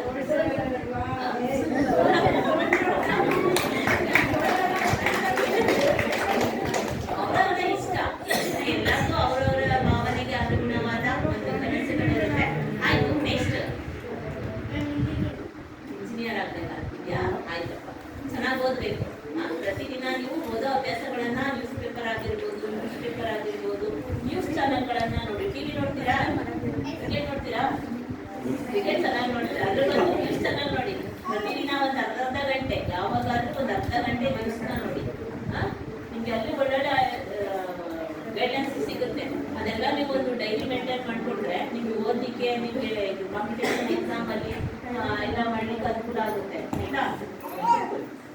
ಹಾಗೆಯೇ ನಿಮಗೆ ಕ್ರೀಡೆ ಆಟ ಆಡಲಿಕ್ಕೆ ಏನೇನು ಕೊಡ್ತಾರೆ? ಒಬ್ಬೊಬ್ಬರಾಗಿ ಹೇಳಿ. ಕ್ರಿಕೆಟ್ ಬ್ಯಾಟ್ ಕೊಡ್ತಾರಾ? ಕ್ರಿಕೆಟ್ ಅಂದ್ರೆ ಇಷ್ಟ. ದೈಹಿಕ ಶಿಕ್ಷಕರು ಬಿಟ್ಟು ಟೀಚರ್ ಇಲ್ಲ. ಹಾಗಾಗಿ ಇರುವಂಥ ಐಟಮ್ಸ್ಗಳನ್ನೇ ಮಕ್ಕಳ ಒಂದು ಆರೋಗ್ಯದ ದೃಷ್ಟಿಯಿಂದ ಅವರ ಒಂದು ಚಟುವಟಿಕೆ ಕಾರ್ಯಕ್ರಮವನ್ನು ಮಾಡಬೇಕು ಅಂತೇಳಿ ಸರ್ಕಾರ ಕೆಲವು ವರ್ಷಗಳಲ್ಲಿ ಕ್ರೀಡೆಗೆ ಸಂಬಂಧಪಟ್ಟಂತೆ ಅನುದಾನವನ್ನು ಕೊಡ್ತಾರೆ. ಅದೇ ಒಂದು ವರ್ಷ ಕೊಡ್ತಾರೆ. ಆ ಬಂದಂಥ ವರ್ಷದಲ್ಲಿ ನೀವು ಅದನ್ನ ಪರ್ಚೇಸ್ ಮಾಡಿ ಇಟ್ಕೋಬೇಕು. ಕೆಲವು ಸರಿ ಗ್ರಾಮ ಪಂಚಾಯತಿಯವರು ಕೂಡ ಅನುದಾನದ ಬಗ್ಗೆ ಹೇಳೋದಾದ್ರೆ ಓಪನಿಂಗ್ ಬ್ಯಾಲೆನ್ಸ್ ಸೇರಿದಂತೆ 1,87,263 ರೂಪಾಯಿ ಬಂದಿರುವಂಥದ್ದು. ಕುಡಿಯೋ ನೀರು, ಶೌಚಾಲಯ, ಶಾಲಾ ಅನುದಾನ ಎಲ್ಲ ಸೇರಿ ಇನ್ನು ಖರ್ಚಾಗಿರುವಂಥದ್ದು 1,87,263 ರೂಪಾಯಿ ಆ ಒಂದು ಆರ್ಥಿಕ ವರ್ಷದಲ್ಲಿ ಖರ್ಚು ಭರಿಸಿರುವಂಥದ್ದು ಮಕ್ಕಳ ಮನೆ ಎಲ್ಲ ಸೇರಿ. ಇನ್ನು ಉಳಿಕೆ ಅನುದಾನ 89,460 ರೂಪಾಯಿ ಉಳಿದಿದೆ. ಏಕೆಂದರೆ ಆ ವರ್ಷ ಏನು ಅನುದಾನ ಬಂತು, ಈ ಶಿಕ್ಷಕರು ಇರಲಿಲ್ಲ ಅಂತೆ, ಬೇರೆಯವರು ಇದ್ದಿದ್ದಂತೆ. ಹಾಗಾಗಿ ಖರ್ಚು ಮಾಡಿದರೆ ಮಕ್ಕಳಿಗೆ ಇನ್ನೂ ಕೆಲವು ಐಟಮ್ಸ್ಗಳನ್ನು ಪರ್ಚೇಸ್ ಮಾಡ್ಬೋದಿತ್ತು. ಯಾಕಂದರೆ ಒಂದು ವರ್ಷ ಅನುದಾನ ಹಾಕಿದ್ಮೇಲೆ ಅದು ವಾಪಸ್ ಹೊರಟೋಗುತ್ತೆ ತಗೊಂಡಿಲ್ಲ ಅಂತೇಳಿ. ಬಂದಂಥ ಸಂದರ್ಭದಲ್ಲಿ SDMC ಅವರು ಏನು ಬಂದಿರುತ್ತೆ ಆ ವರ್ಷ ಮಕ್ಕಳಿಗೆ ಒಂದು ಅನುಕೂಲ ಆಗುವಂಥ ಸೌಲಭ್ಯ ಕಾರ್ಯಕ್ರಮವನ್ನು ಶಾಲಾ ಅನುದಾನದಲ್ಲಿ ಈಗ ಅಡುಗೆ ಮನೆಗೆ, ಮಕ್ಕಳ ಮನೆಗೆ ಬಣ್ಣ ಹೊಡಿಸಿರುವಂಥದ್ದು, ಚೇರ್ಸನ್ನು ಪರ್ಚೇಸ್ ಮಾಡಿರುವಂಥದ್ದು, ಇತರ ಒಂದು ಪ್ರಕ್ರಿಯೆಗಳಿಗೆ ಮಕ್ಕಳ ಮನೆಯಾಗಿರ್ಬೋದು, ನಲಿಕಲಿ ಟೇಬಲ್ಸನ್ನು ಪರ್ಚೇಸ್ ಮಾಡಿರುವಂಥದ್ದು, ಇನ್ನೇ ಐಟಮ್ಸ್ಗಳು ಮಕ್ಕಳಿಗೆ ಯಾವುದು ಹೆಚ್ಚಿಗೆ ಬೇಕು ಅಂತ ಅನಿಸುತ್ತೆ ಅದಕ್ಕೆ ಖರ್ಚು ಮಾಡ್ಬೋದಿತ್ತು, ಬಟ್ ಮಾಡಿಲ್ಲ. ಮುಂದಿನ ದಿನಗಳಲ್ಲಿ ಮಾಡಿ ಅಂತ ಹೇಳ್ತಾ ಇನ್ನು ನೆಕ್ಸ್ಟ್ ಪ್ರಶ್ನಾವಳಿ FLN ಪ್ರಕ್ರಿಯೆ ಗುಲಾಬಿ ಶಾಸ್ತ್ರಕ್ಕೆ ಸಂಬಂಧಪಟ್ಟಂತೆ ನಿಮ್ಮ ಶಾಲೆಯಲ್ಲಿ FLN ಕಾರ್ಯಕ್ರಮವನ್ನು ಮಾಡ್ತಾರಪ್ಪ? ಚರ್ಚೆಗಳನ್ನು ಮಾಡ್ತಾರಾ? ನೀವು ಭಾಗವಹಿಸ್ತೀರಾ? ಈಗ ಪ್ರತಿದಿನ ನಿಮಗೆ ಚರ್ಚೆ ಮಾಡ್ತಾರಾ ಅಥವಾ ವಾರಕ್ಕೆ ಒಂದಿನ ಮಾಡ್ತಾರಾ? ಹೇಗೆ ಮಾಡ್ತಾರೆ ನಿಮ್ಮ ಶಾಲೆಯಲ್ಲಿ? ಹೋಗ್ಲೇಬೇಕು. ನೀವೆಲ್ಲರೂ ಭಾಗವಹಿಸ್ತೀರಾ? ಹೋಗ್ಲಿ. ಈಗ ಯಾಕಂದ್ರೆ ಎಲ್ಲ ಒಂದೊಂದು ವಾರದಲ್ಲಿ ಒಂದಿನ ಆಗ್ಬೋದು, 2 ದಿನ ಆಗ್ಬೋದು. ಯಾಕಂದ್ರೆ ಯಾವ ಮಕ್ಕಳು ಕಡಿಮೆ ಮಾರ್ಕ್ಸನ್ನು ತಗೊಂಡಿರುತ್ತೆ, ವಿದ್ಯಾಪ್ರವೇಶ ಆಗಿರ್ಬೋದು, ನೀವು 40 ದಿನಗಳ ವಿದ್ಯಾಪ್ರವೇಶದಲ್ಲಿ ಪ್ರತಿ ಮಕ್ಕಳು ಕೂಡ ಒಂದೇ ಸಮನಾದಂತಹ ಒಂದು ಅಂಕಿಅಂಶಗಳು ಹೊರನಡೆದಲ್ಲಿ ಈ FLN ಕಾರ್ಯಕ್ರಮವನ್ನು ನಿರಂತರವಾಗಿ ಮಾಡ್ತಾ ಇರುವಂಥದ್ದು. ಇನ್ನು ಇದೆಲ್ಲ ಒಂದು ಅನುದಾನ ಖರ್ಚು ಸಮರ್ಪಕವಾಗಿ ಆಗ್ತಾ ಇದೆಯಾ ಅಂತೇಳಿ ಯಾವುದೇ ಒಂದು ಸರ್ಕಾರದ ಸೌಲಭ್ಯಗಳು ಬಂದು ಕೂಡ ಎಲ್ಲ ಒಂದು ವರ್ಗದ ಇಲಾಖೆಯನ್ನು ಕೂಡ ಮಾಡ್ತಾರೆ. PO ಬರ್ತಾರೆ, ಮತ್ತೆ BRCಗಳು ಬರ್ತಾರೆ, ಕ್ಲಸ್ಟರ್ ಬರ್ತಾರೆ, ಎಲ್ಲ ಒಂದು ಅಧಿಕಾರಿಗಳು CRPಗಳು ಬರ್ತಾರೆ. ಅವರು ಕೂಡ ಬಂದು ಭಗವಾನ್ ಸರ್ ಆಗಿರ್ಬೋದು, ಉಪನ್ಯಾಸಕರು, ಹಾಗೆ ಪ್ರಶಾಂತರಾಗಿರ್ಬೋದು, ಡಯಟಿಂದ ಆನಂದ್ ಅವರಾಗಿರ್ಬೋದು, ಎಲ್ಲರೂ ಕೂಡ ಬಂದು ಆ ದಾಖಲಾತಿಗಳನ್ನು ಆಗಾಗ್ಗೆ ಕಲೆ ಹಾಕ್ತಾರೆ. ಒಂದು ಮಕ್ಕಳ ದಾಖಲಾತಿ ಹೇಗಾಗ್ತಾ ಇದೆ, ಸುಂದರ ಯೋಜನೆ ಹೇಗಾಗ್ತಾ ಇದೆ, ಯಾವ್ದಾದ್ರು ಮಕ್ಕಳು ಅಬ್ಸೆಂಟ್ ಆಗಿದ್ದಾರಾ, ಶಾಲಾ ಪ್ರಕ್ರಿಯೆ ಹೇಗಿದೆ, ಮೂಲಭೂತ ಸೌಕರ್ಯಗಳು ಮಕ್ಕಳಿಗೆ ಸಮರ್ಪಕವಾಗಿ ತಲುಪ್ತಾ ಇದೆಯಾ, ಆ ಒಂದು ಮಂತಿನಲ್ಲಿ ಆ ಪಾಠಕ್ಕೆ ಸಂಬಂಧಪಟ್ಟಂಥ ಪ್ರವಚನಗಳು ಕರೆಕ್ಟಾಗಿ ಆಗ್ತಾ ಇದೆಯಾ, ಹೋಮ್ವರ್ಕ್ ಎಲ್ಲ ಬರ್ಕೊಬರ್ತಿದ್ದಾರಾ, ಟೆಸ್ಟ್ ಎಲ್ಲ ಮಾಡ್ತಿದ್ದಾರಾ ಅನ್ನೋ ಪ್ರಕ್ರಿಯೆಯನ್ನು ಕೂಡ ಹಾಗಾಗಿ ಸಂಬಂಧಪಟ್ಟ ಕ್ಲಸ್ಟರ್ ಸಂಪನ್ಮೂಲ ವ್ಯಕ್ತಿಗಳು ಕೂಡ ಶಾಲೆಗೆ ಒಂದು ಹಾಜರಾಗಿ ಮಾಹಿತಿಯನ್ನು ನೀಡ್ತಾ ಬರ್ತಾರೆ. ಇನ್ನು ಬೋಧನಾ ಕಲಿಕಾ ಸಾಮಗ್ರಿಗಳಿಗೆ ಗಣಿತ ಕಿಟ್ಗಳು, ನಲಿಕಲಿ ಕಿಟ್ಗಳು, ಚಾರ್ಟ್ಗಳು ಮಕ್ಕಳು ಎಲ್ರಿಗೂ ಕೊಡ್ತಾರಾ? ಹಾಗೆ ನಿಮ್ಮ ಶಾಲೆಗೆ ಒಂದು ದಾನಿಗಳು 2023-24ರಲ್ಲಿ ರಾಮಚಂದ್ರ ಅವರು, ರವೀಂದ್ರ ಅವರು ಸ್ಕೂಲ್ ಬ್ಯಾಗ್ಗಳನ್ನು ಕೊಟ್ಟಿರುವಂಥದ್ದು ಒಂದು ದಾಖಲಾತಿಯಂತೆ ಕಂಡು ಬಂದಿದೆ ಆ ಒಂದು ವರ್ಷದಲ್ಲಿ. ಇನ್ನು ಸ್ವಯಂ ರಕ್ಷಣಾ ತರಬೇತಿಗೆ ಸಂಬಂಧಪಟ್ಟಂತೆ ನಿಮ್ಮ ಶಾಲೆಯಲ್ಲಿ ಯೋಗಾಭ್ಯಾಸ ಮಾಡಿಸ್ತಾರಾ? ಎಲ್ಲರೂ ವಿಲೇವಾರಿ ಮಾಡೋ ಬಗ್ಗೆ ಹೇಳೋದಾದ್ರೆ ಹಸಿ ಕಸ ಮತ್ತೆ ಒಣ ಕಸವನ್ನ ಬೇರ್ಪಡಿಸಿ ಹೊರಗಡೆ ಡಂಪನ್ನ ಮಾಡ್ತಾರೆ. ಆ ಮಾಡಿದ ಸಂದರ್ಭದಲ್ಲಿ ಗ್ರಾಮ ಪಂಚಾಯತಿಯ ಒಂದು ಘನತ್ಯಾಜ್ಯ ಘಟಕದಿಂದ ವಿಲೇವಾರಿ ಮಾಡ್ತೀವಿ ಅಂತೇಳಿ ಆಯ್ಕೆಯನ್ನ ಕೊಟ್ಟಿದ್ದಾರೆ. ಇನ್ನು ಶಿಕ್ಷಕರು, ನೀವೆಲ್ಲರೂ ಎಷ್ಟು ಗಂಟೆಗೆ ಬರ್ತೀರಾ ಶಾಲೆಗೆ? ಎಷ್ಟು ಗಂಟೆಗೆ? 9 ಗಂಟೆಗೆ ಬರ್ತೀರಾ? 9:15 ಬರ್ತೀರಾ? ನಿಮ್ಮ ಶಿಕ್ಷಕರೆಲ್ಲ ಎಷ್ಟು ಗಂಟೆಗೆ ಬರ್ತಾರೆ? ಹೇಳ್ಬೇಕು, ಯಾಕಂದ್ರೆ ನೀವೇ ಅಲ್ವಾ ಪ್ರತಿದಿನ ಬರೋದು. ಗಂಡ್ಮಕ್ಳು ಹೇಳ್ಬೇಕು ವಾಯ್ಸು. ಎಷ್ಟು ಗಂಟೆಗೆ ಬರ್ತೀರಾ? 9. ಅವರು 9:15 ಎಲ್ಲರೂ ಬರ್ತಾರಾ? ಈಗ ಹೋಗುವಂತ ಸಮಯ ಎಷ್ಟಿರುತ್ತೆ? ಎಷ್ಟು ಗಂಟೆ ಕ್ಲಾಸ್ ಬಿಡ್ತಾರೆ? 4:15. ಶಿಕ್ಷಕರು ಎಷ್ಟು ಗಂಟೆಗೆ ಹೋಗ್ತಾರೆ? ನಿಮ್ಮ ಕ್ಲಾಸ್ ಎಲ್ಲ ಬಿಟ್ಟ ಮೇಲೆ 4 ಜನ ಶಿಕ್ಷಕರು ನಿಮ್ಮನ್ನ ಕಳಿಸಿ ಹೋಗುವಂಥದ್ದು ಇರುತ್ತಾ? ಯಾಕಂದ್ರೆ ಅದು ನಮ್ಮ ಮಾರ್ಗಸೂಚಿದು ಪ್ರಶ್ನಾವಳಿಗಳಿದೆ, ಅದಕ್ಕೋಸ್ಕರ ನಾನು ನಿಮ್ಮನ್ನೇ ಕೇಳ್ತಾ ಇರುವಂಥದ್ದು. ನೀವು ಎಲ್ಲರೂ ದಿನಪತ್ರಿಕೆನ ಓದ್ತೀರಾ? ಪ್ರತಿದಿನ. ಈಗ ಒಬ್ಬೊಬ್ರು ಓದ್ತೀರಾ ಅಥವಾ ಹಾಜರಾತಿ ಪ್ರಕಾರ ಓದ್ತೀರಾ? ಹಾಜರಾತಿ ಪ್ರಕಾರ ಒಬ್ಬೊಬ್ರು ಓದ್ತೀರಾ. ಪ್ರತಿಜ್ಞೆ ಎಲ್ಲ ಮಾಡಿಸ್ತಾರಾ? ಸಂವಿಧಾನ ಪ್ರತಿಜ್ಞೆ ಆಗಿರ್ಬೋದು, ಇತರ ಒಂದು ಚಟುವಟಿಕೆಗಳ ಪ್ರಕ್ರಿಯೆ ಇರ್ಬೋದು. ಈಗ ಇವತ್ತು ನಾನು ಪ್ರೇಯರ್ ಬೇಗ ಬರಬೇಕು ಅಂತಾನೆ ನಿಮ್ಮ ಪ್ರೇಯರ್ ನೋಡ್ಲಿಕ್ಕೆ ಬಂದಿದ್ದೆ, ಎಲ್ಲರೂ ಹೇಳ್ತಾ ಇದ್ರಿ. ಅದು ಇನ್ನೂ ಒಂದು ನಿರ್ವಹಣೆ, ಇಂಗ್ಲಿಷ್ ಪೇಪರ್ ಮಾಡೋದ್ರಿಂದ ಈಗ ಎಲ್ಲ ಪೋಷಕರಿಗೆ ಏನು ಅಂತ ಅನ್ಸಿರುತ್ತೆ, ನನ್ನ ಮಗ ಇಂಗ್ಲೀಷಲ್ಲಿ ಮಾತಾಡಬೇಕು. ಪ್ರೈವೇಟ್ ಸ್ಕೂಲಲ್ಲಿ ಇಂಗ್ಲೀಷ್ ಹೆಚ್ಚಿನ ಆದ್ಯತೆ ಕೊಡ್ತಿದ್ದಾರೆ. ಯಾಕಂದ್ರೆ ಈಗ ಸರ್ಕಾರಿ ಶಾಲೆಗಳು ಕೂಡ LKG UKG ಇಂದಾನೆ ಯೋಜನೆಯನ್ನ ಕೊಡ್ತಕ್ಕಂಥದ್ದು, ಅವರಿಗೂ ಒಂದು ಶಿಕ್ಷಕರನ್ನ ನಿಯೋಜನೆ ಮಾಡ್ತಕ್ಕಂಥ ಒಂದು ಪ್ರಕ್ರಿಯೆ ನಡೀತಾ ಇದೆ.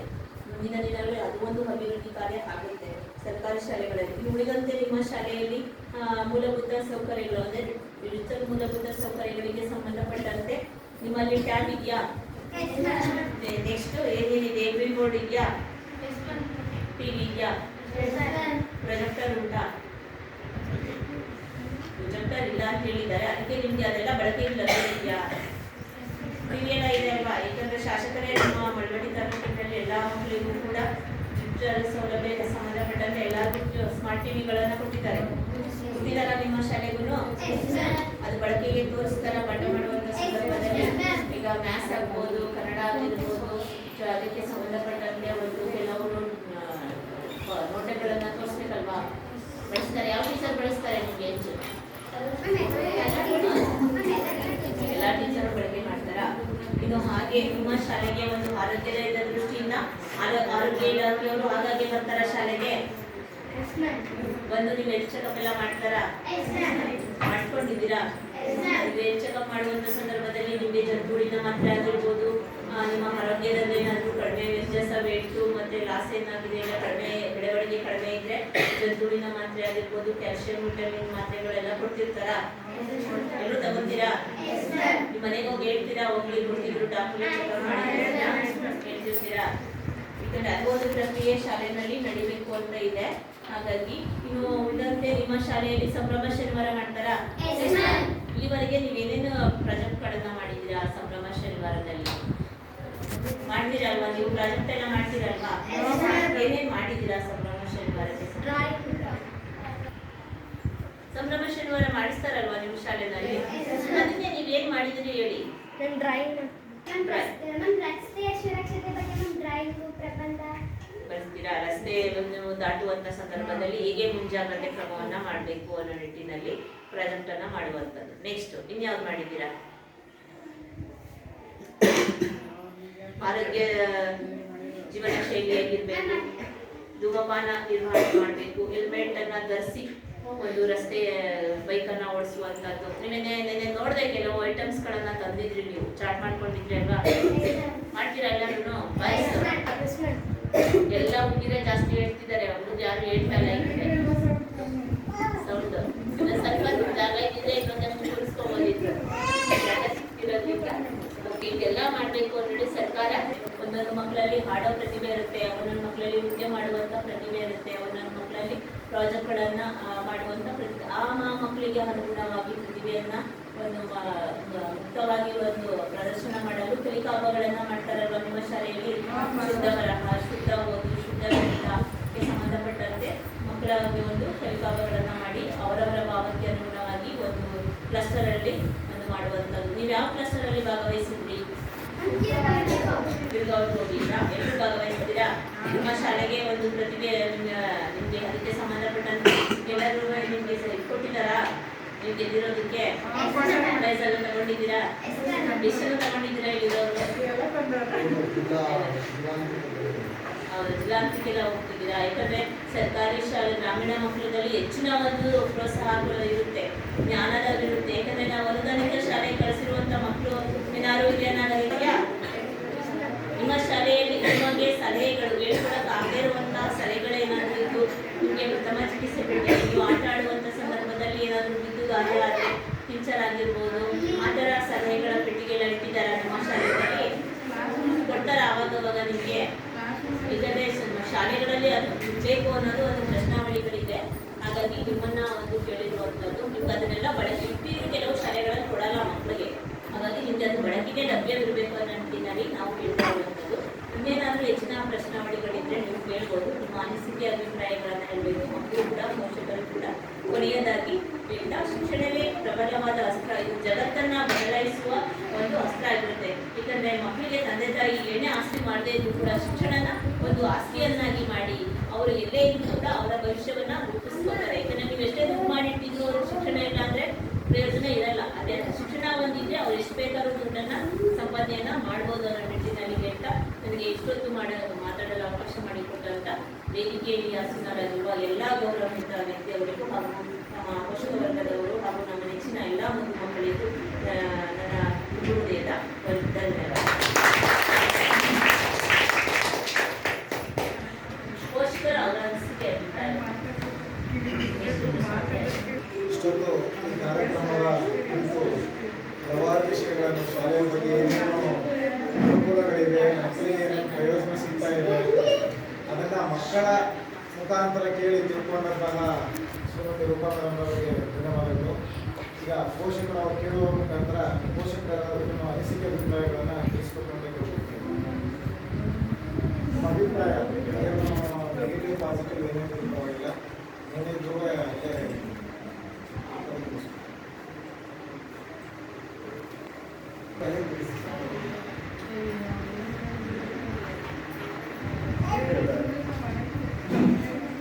ಉತ್ತಮವಾಗಿದೆ. ನಮ್ಮ ಶಾಲೆಯಲ್ಲಿ ಎಲ್ಲ ಸೌಲಭ್ಯ ಇದೆ ಅಂದ್ರೆ ಅದನ್ನು ಕೂಡ ಹೇಳ್ಬೇಕು. ಯಾಕಂದ್ರೆ ಅದು ಒಂದು ಉತ್ತಮವಾದ ಅಂಶ ಪ್ರಕ್ರಿಯೆ ನಡ್ಕೊಂಡು ಹೋಗ್ತಾ ಇದೆ.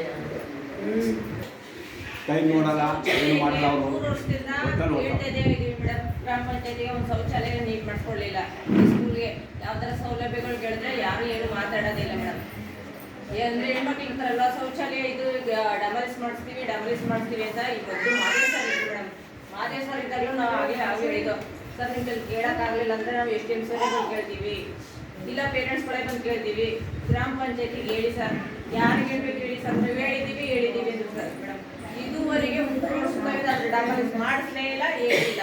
ಅದೊಂದೇ ಶೌಚಾಲಯ ಯಾರು ಕೇಳಿದ ಪೇರೆಂಟ್ಸ್ಗಳೇ ಮಕ್ಕಳುಗಳ ಸ್ಕೂಲ್ ಸೇರಿಸಿದ್ರೆ ಏನಂತಾರೆ, 8ನೇ ಶೌಚಾಲಯ ಇಲ್ಲ ಅಂತಲೇ ಕೇಳ್ತಾರೆ ಮೇಡಮ್. ನಾವು ಕೇಳಕ್ಕೆ ಹೋದಾಗ ಮಾಸ್ಟರ್ಗಳು ಹೇಳ್ತಾರೆ, ನಾವೇನಪ್ಪ ಮಾಡುವ, ನಿಮ್ಮ ಗ್ರಾಮ ಪಂಚಾಯತ್ ನೀವು ನಿಮ್ಮೂರವರೆಲ್ಲ ಮಾಡಿ ನಾವು ಕೇಳಿದ್ರೆ ನಾವು ಕೇಳ್ತೀವಿ, ಕೇಳಿ ನಾವು ಸಾಕಾಗೈತೆ ಅಂತ ಈ ಸರ್ ಬಂದ್ಮೇಲೆ ಹೇಳಿದ್ದೀವಿ ಮೇಡಮ್. ಅದೇ ಸರಿದ್ದಾಗಲೂ ಹೇಳಿದ್ದೀನಿ. ನನ್ನ ಪ್ರಯತ್ನ ಈ ಗ್ರಾಮದಲ್ಲಿ 4 ಜನ ಸದಸ್ಯರಿದ್ದಾರೆ, ಗ್ರಾಮ ಪಂಚಾಯತ್ ಸದಸ್ಯರು. 4 ಜನದ ಕೂಡ ನಾನು ಒಂದು ಸಮಸ್ಯೆನ ಮುಂದೆ ಇಟ್ಟಿದ್ದೀನಿ. 4 ಜನ ನಮ್ಮಲ್ಲಿ ಕೇಳಾದ್ಮೇಲೆ ಅವರಲ್ಲಿ ಯಾವುದೇ ಅಭಿಪ್ರಾಯವನ್ನು ಬರದೇ ಇರೋದ್ರಿಂದ ನಾನೇ ನೇರವಾಗಿ ಹಿಂದೆ ಇದ್ದಂಥ ಪಿ.ಡಿ.ಒ ಹತ್ರ ಹೋಗಿ ಮಾತನಾಡಿ ನಾನು ಲೆಟರ್ ಕೊಟ್ಟು ಏನಕ್ಕೆ ಶೌಚಾಲಯ ನಿರ್ಮಾಣ ಮಾಡಲಿಲ್ಲ, ಅದಕ್ಕೆ ನಮಗೆ ಒಂದು ಮಾಹಿತಿಯನ್ನು ಕೊಡಿ ಅಂತೇಳಿ ನಾನು ನಾಳೆ ದೇಶಮೂರ್ತಿ ಅಂತಿದ್ದರು ಅವರ ಹಿಂದೆ ಅವ್ರ ಮಾತಾಡಿದ್ದೆ. ಮತ್ತು ಈಗ ಒಮ್ಮೆನೂ ಕೂಡ ನಾನು ಮಾತಾಡಿದ್ದೀನಿ. ಆದರೆ ಪ್ಲ್ಯಾನಿಂಗ್ ಸೇರಿಸಿದ್ದಾರೆ ಅದನ್ನು ಅಪ್ರೂವಲ್ ಆಗಿದೆ ಅಂತ ಹೇಳ್ತಾ ಇದ್ದಾರೆ. ಪ್ಲಾನಿಂಗ್ ಕಳಿಸಿದ್ದೀವಿ ಅಂತ ಹೇಳಿದ್ರು. ನಾನು ಹೋಗಿ ವಿಚಾರ ಮಾಡಿದಾಗ ಈಗ ಅದು ಡಮಾಲಿಸ್ಗೆ ಕೂಡ ಅಪ್ಲಿಕೇಶನ್ ಬಂದಿದ್ದೀನಿ. ಆ ಡಮಾಲಿಸ್ ಆಗಬೇಕಾದ್ರೆ ನಮಗೆ ಒಂದು ಇದು ಆದೇಶ ಬರಬೇಕು. ಅದಾದಮೇಲೆ ಡಮಾಲಿಸ್ ಆದಮೇಲೆ ಮೇಡಮ್ ಅಪ್ರೂವಲ್ ಆಗಿದೆ ಅಂತ ಹೇಳಿದ್ರೆ ಶೌಚಾಲಯ ಖಂಡಿತ ಆಗಿದೆ ಅಂತ ನನ್ನ ಪ್ರಯತ್ನ ಮಾಡ್ತೀನಿ. ನನ್ನ ಪ್ರಯತ್ನ ನನ್ನ ವ್ಯಾಪ್ತಿಯಲ್ಲಿ ಏನು ಬೇಕು, ಶಾಲೆಗೆ ಏನೆಲ್ಲ ಬೇಕು ಅದಕ್ಕೆಲ್ಲ ಹೋರಾಟ ಮಾಡ್ತಾ ಇದ್ದೀವಿ. ಒಟ್ಟಲ್ಲಿ ಈ ಶಾಲೆಗೆ ಏನು ಬೇಕು ಅದರ ಜವಾಬ್ದಾರಿ ಹೋರಾಟ ನಾನು ಮಾಡ್ತಾ ಇದ್ದೀನಿ. ಮೇಡಮ್, ಇನ್ನೊಂದು, ಈಗ ಶಾಲೆ ಮುಚ್ಚೋಗುತ್ತೆ ಅಂತ ಹೇಳ್ತಾ ಇದ್ದೀರಲ್ಲ, ಈಗ ಗೌರ್ಮೆಂಟ್ ಮಟ್ಟದಲ್ಲಿ ಶಾಲೆ ಆದ್ಯತೆಯೇ ಇದೆ ಅಂಥವ್ರ ಸಹ ಆ ಒಂದು ದೃಷ್ಟಿಕೋನದಿಂದ ಈ ಗ್ರಾಮ ಪಂಚಾಯತ್ ಓದಿರುವಂಥ ವಿದ್ಯಾರ್ಥಿಗಳ ಅತಿ ಹೆಚ್ಚು ಸರ್ಕಾರಿ ಕೆಲಸದಲ್ಲಿ ಹೋಗ್ತಾರೆ. ಎಷ್ಟು ಪರ್ಸೆಂಟೇಜ್ ಕೊಡ್ತಾ ಇದ್ದಾರೆ ಸರ್? ಇದು ರೂಪಾಂತರ ಕೊಡ್ತಾರೆ. 4 ಇತ್ತು, 4 ರೂಪಾಂತರ ಕೊಟ್ಟು ಅವ್ರನ್ನ ಇದು ಮಾಡ್ತಾರೆ. ಅದನ್ನ ಇನ್ನೊಂದು ಸ್ವಲ್ಪ ಜಾಸ್ತಿ ಮಾಡಿದ್ರೆ ಅವಾಗ ಆ ಕಡೆಗೆ ಹೋಗೋ ಮಕ್ಕಳು ಈ ಕಡೆ ತಿರುಗ್ತಾರೆ ಸರ್. ಇದೆ, ಹೋರಾಟ ಕೂಡ ಮಾಡ್ತಾ ಇದ್ದಾರೆ. ಹಾಗಾಗಿ ಅದು ಆಗ್ಬೋದು, ತೊಂದರೆ ಇಲ್ಲ. ಈಗ ನಮ್ಮೆಲ್ಲರ ಕಡೆಯಿಂದ ಅದೊಂದು ಮಾಹಿತಿ ಕೊಡಿ ಮೇಡಮ್ ಅವರ ಗೌರ್ಮೆಂಟ್. ಆಯ್ತು, ನಾವು ಅರ್ಜಿನಲ್ಲಿ ತೋರಿಸ್ತೀವಿ ಅದನ್ನ. ಶೌಚಾಲಯದ್ದು ಹೇಳ್ತಾರೆ. ಈಗ ಮೇಡಮ್ ಶೌಚಾಲಯದ್ದು ಏನಾಗಿದೆ ರೆಡಿ ಐತೆ ಅಂತ ಮಾದೇ ಸರ್ ಇದ್ದಾಗ ನೀನು ಬಂತು ಡಾಮಲಿಸ್ ನಾಳೆ ಮಾಡ್ತಾರೆ, ನಾಳಿದ್ದು ಮಾಡ್ತಾರೆ. ನಾನು ಇನ್ನೇನು 6 ವರ್ಷ ಅದೆಲ್ಲ ಸುಳ್ಳು. ಇದ್ದೀನಿ ಮೇಡಮ್. ಅದೆಲ್ಲ ಸುಳ್ಳು. ಈಗ ನಾನು SDMC ಮೀಟಿಂಗ್ ಪ್ರತಿಯೊಂದು ಮೀಟಿಂಗು ಅಟೆಂಡ್ ಆಗಿದ್ದೀನಿ. ಒಂದು ಮೀಟಿಂಗ್ ಮಿಸ್ ಆಗಿಲ್ಲ. ಹೇಳಿ ಬೇಕಾದ್ರೆ ಈ ಸರ್ ಬಂದ್ಮೇಲೂ ಅಷ್ಟೇ, ಆ ಸರ್ ಇದ್ದಾಗಲೂ ಅಷ್ಟೇ. ಬಂದಾಗೆಲ್ಲ ಹೇಳ್ತಿದ್ವಿ ಈಗ ನಾಳೆ ಬರ್ತಾರೆ. ಶೌಚಾಲಯ ಇಲ್ಲ ಅಂತೇಳಿ ವರದಿ ಮಾಡಿದ್ದಕ್ಕೆ ಡಿಸ್ಟಿಕ್ ಮಟ್ಟದಿಂದ ರಾಜ್ಯ ಮಟ್ಟದಿಂದ ಕೂಡ ಬಂದು ವಿಸಿಟ್ ಕೊಟ್ಟಿದ್ದಾರೆ. ಎಲ್ಲಿ ಶೌಚಾಲಯ ಯಾಕಿಲ್ಲ ಏನಿಲ್ಲ ಅಂತ ಕೇಳ್ಕೊಂಡಿದ್ದಾರೆ. ನಾನು ಇಲ್ಲ ಅಂತ ವರದಿ ಕೊಟ್ಟಿದ್ದೀನಿ. ಹಿಂದೆ ಎಲ್ಲ ಇದೆ ಅಂತ ಕೊಟ್ಟಿದ್ದು, ಶೌಚಾಲಯ ಇದೆ ಅಂತ. ನಾನು ಇಲ್ಲ ಅಂತ ಕೊಟ್ಟಿದ್ದಕ್ಕೆ ಸ್ಟೇಟ್ ಕೂಡ ಬಂದು ವಿಸಿಟ್ ಮಾಡ್ಕೊಂಡು ಫೋಟೋ ಹೊಡ್ಕೊಂಡು ಹೋಗಿದ್ದಾರೆ. ಹಾಗೆ ಯಾಕಿಲ್ಲ ಅಂತ ಕೊಟ್ಟಿದ್ದೀನಿ. ಅದೇ ಸರ್ ಇದ್ದಾಗ ಕಾಲೇಜ್ ಕೇಳಿದ್ರೆ ಹೆಣ್ಮಕ್ಳು ಮಾತ್ರ ಬರುತ್ತೆ, ಗಂಡು ಮಕ್ಳು ಬರಲ್ಲ. ಏಕೆ ಸರ್ಕಾರ ಬರೀ ಹೆಣ್ಮಕ್ಳು ಮಾತ್ರ ಆದ್ಯತೆ ಕೊಟ್ಟೈತಾ? ಮೇಡಮ್, ಈಗ ಸ್ಕಾಲರ್ಶಿಪ್ ಬಗ್ಗೆ ಹೇಳೋದಾದ್ರೆ ವಿಶೇಷ ಚೇತನರಿಗೆ ಮಾತ್ರ ಬಂದಿರುವಂತದ್ದು ಕೆಲವು ಶಾಲೆಗಳಲ್ಲಿ. ಇನ್ನ ಮಾಮೂಲಿ ಜನರಲ್ಲಿ ಮಕ್ಕಳಿಗೆ 3 ವರ್ಷದಿಂದನೂ ಆಕ್ಸಿ ಅಂತ ಹೇಳ್ತೀರಾ, ಆದ್ರೆ ಆಕ್ಸಿ ಅಥವಾ ಲಾಮಿನೇ ಬಿಟ್ಟಿದ್ದೀವಿ ಅನ್ನೋ ವರದಿನೇ ನಮ್ಗೆ ಕೊಟ್ಟಿರಲ್ಲ. ಒಂದು ಎರಡು ಯಾವ ಮಕ್ಕಳು ಬಂದಿದೆ ಬಂದಿಲ್ಲ ಅನ್ನೋ ಮಾಹಿತಿ ಕೂಡ ನಮ್ಗೆ ಕೊಟ್ಟಿಲ್ಲ. ಆದರೆ ಯಾವ ಮಕ್ಕಳು ಬಂದಿದೆ ಯಾವ ಮಕ್ಕಳು ಬಂದಿಲ್ಲ ಅಂತ ಹೇಗೆ ಗುರುತಿಸೋದು, ಅದೊಂದು ವ್ಯವಸ್ಥೆ ಮಾಡಿ ಅಂತ ಬಗ್ಗೆ ನಾನೇ ಚರ್ಚೆ ಮಾಡಿದ್ದೆ ಆ ಸಭೆಯಲ್ಲಿ ಕಳೆದ ವರ್ಷ ಮೀಟಿಂಗ್ನಲ್ಲಿ. ಆನಂತರದಲ್ಲಿ SC/ST ಬಿಟ್ಟಾಗ ಪ್ರತಿ ನಮ್ಮ ಶಾಲೆಯಲ್ಲಿ SC/ST ಮಕ್ಕಳು ಏನು ಮಕ್ಕಳು ಸಂಪೂರ್ಣ ಎಲ್ಲ ಮಕ್ಕಳು ಕೂಡ ಮಾಡಿಸಿದ್ದೀನಿ. ಅದ್ರಲ್ಲಿ 2 ಮಕ್ಕಳು ಬಿಟ್ಟು ಎಲ್ಲ ಮಕ್ಕಳಿಗೆ ಸ್ಕಾಲರ್ಶಿಪ್ ಬಂದಿದೆ ಕಳೆದ ಸರಿ. ಈ ಸರಿ ರಿನ್ಯೂವಲ್ ಕೂಡ ಮಾಡಿಸಿದ್ವಿ. ಒಂದು 4 ಮಕ್ಕಳು ಈ ಸರಿ ರಿನ್ಯೂವಲ್ ಮಾಡಲಿಲ್ಲ. ಆದರೆ ಯಾವುದೋ ಕಲ್ಸೋದ್ರಿಂದ ಅವ್ರು ಮಾಡೋಕ್ಕಾಗಲಿಲ್ಲ. ಉಳಿದ ಎಲ್ಲ ಕೂಡ ರಿನ್ಯೂವಲ್ ಮಾಡಿದ್ದಾರೆ. ಅವರು ಕೂಡ ಮತ್ತೆ ಸ್ಕಾಲರ್ಶಿಪ್ ಬಂದೇ ಬರುತ್ತೆ. ಈಗ ಶೌಚಾಲಯಕ್ಕೆ ಸಂಬಂಧಪಟ್ಟಂತೆ ಮೇಡಮ್ ಎಸ್ಟಿಮೇಟ್ ಎಲ್ಲ ರೆಡಿ ಇದೆ. ಅದ್ರಲ್ಲಿ ಯಾರು ಒಬ್ರು ಮೆಂಬರ್ ನಿಂತ್ಕೊಂಡು ಮಾಡಿಸುವಂತದ್ದು ಫೈನಾನ್ಸ್ ಅಲ್ವಾ, ಯಾರು ಟೆಂಡರ್ ಆಗಿರುತ್ತೆ ಅಗ್ರಿಮೆಂಟ್ ಮಾಡ್ಕೊಂಡಿರ್ತಾರೆ ಅವ್ರು ನಿಂತ್ಕೊಂಡು ಮಾಡಿಸ್ತಾರೆ ಮೇಡಮ್. ಮತ್ತೆ ಫಸ್ಟ್ ಏನು ಇಂಪಾರ್ಟೆಂಟ್ ಅಂದ್ರೆ ಫಸ್ಟ್ ಅಪ್ರೂವಲ್ ಆಗಬೇಕು ಟಿಪಿಯಿಂದ. ಧನ್ಯವಾದ ಹೇಳ್ತಾ ಕಾರ್ಯಕ್ರಮ ಒಂದರ ಅರ್ಪಣೆಯೊಂದಿಗೆ ಈ ಒಂದು ಕಾರ್ಯಕ್ರಮವನ್ನು ಮುಕ್ತಾಯ ಮಾಡ್ತೀವಿ.